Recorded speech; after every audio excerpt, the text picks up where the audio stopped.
என் பேர் முருகன். நான் புதுக்கோட்டையில இருந்து சென்னைக்கு வந்திருக்கேன். புதுக்கோட்டையில வந்து காய்கறி கடை, டீ கடை, ஹோட்டலு இது மாரிலாம் வச்சு நல்லா பயங்கர நட்டப்பட்டு, வீட்லயே என்னை மதிக்கல.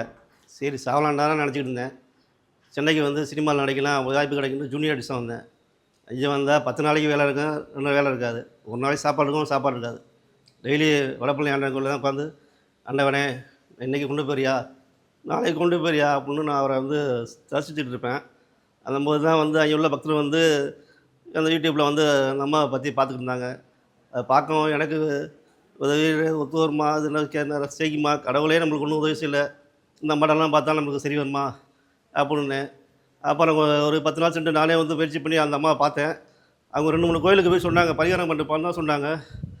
அந்த பரிகாரத்த நான் முடிச்சேன். முடிச்ச உடனே பெரிய பெரிய நடிகர்கள்லாம் கொஞ்சம் வாய்ப்பு குடுத்தாங்க. எனக்கு ரூ. 1000 சம்பளம் தரணும்னா ரூ. 2000 சம்பளம் குடுத்தாங்க. எனக்கு மகிழ்ச்சியே இல்ல. அந்த அம்மாவை பத்தி நான் எப்படி புகழணும்னு எனக்கே தெரியல.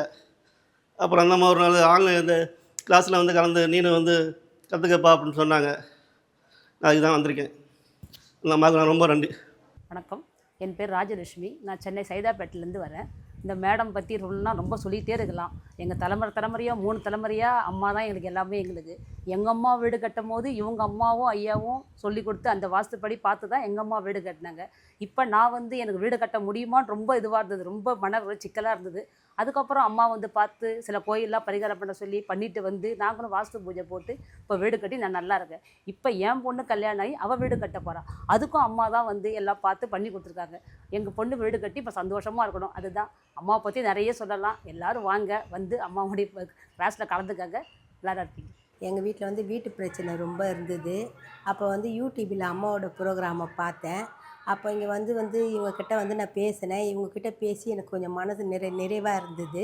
அப்புறம் வந்து என்னோடய கஷ்டங்களெல்லாம் சொன்னேன். இவங்க சில கோயிலுங்க சொல்லியிருந்தாங்க.